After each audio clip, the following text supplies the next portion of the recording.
সরকার 12 ফেব্রুয়ারি নির্বাচনের মাত্র 3 দিন আগে একেবারে আকস্মিকভাবে অসম্ভব গোপনীয়তার মধ্যে এবং তড়িঘড়ি করে তারা মার্কিনীদের সাথে যে চুক্তি স্বাক্ষর করেছেন, প্রথমত এটা তাদের এখতিয়ারের বাইরে।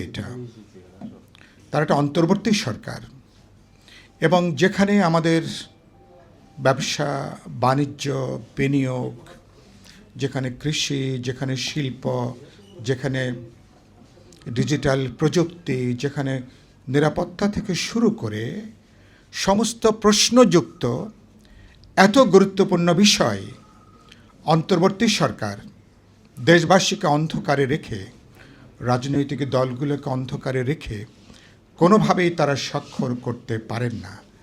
তাদের এখতিয়ারের বাইরে, তাদের এজেন্ডার বাইরে, তাদের ক্ষমতার বাইরে তারা।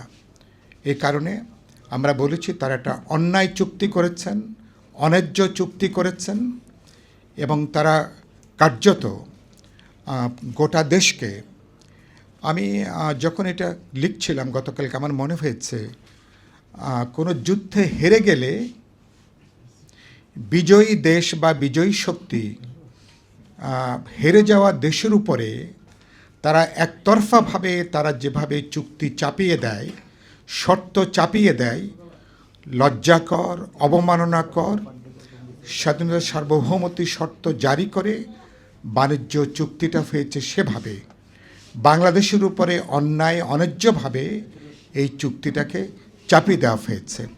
তাতে বাংলাদেশের বর্তমান এবং ভবিষ্যৎকে গুরুতর ঝুঁকি, গুরুতর নিরাপত্তার ঝুঁকির মধ্যে আজকে নিক্ষেপ করা হয়েছে।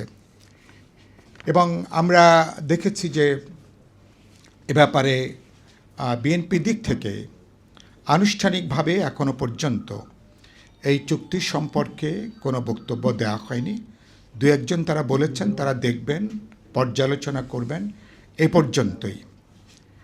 আর জামাতের দিক থেকে যেটুকু এসছে সেটাও তাদের আনুষ্ঠানিকভাবে সেটাকে অফিসিয়াল কোনো বক্তব্য হিসাবে সেটাকে বিবেচনার মধ্যে সম্ভবত নেওয়া যায় না।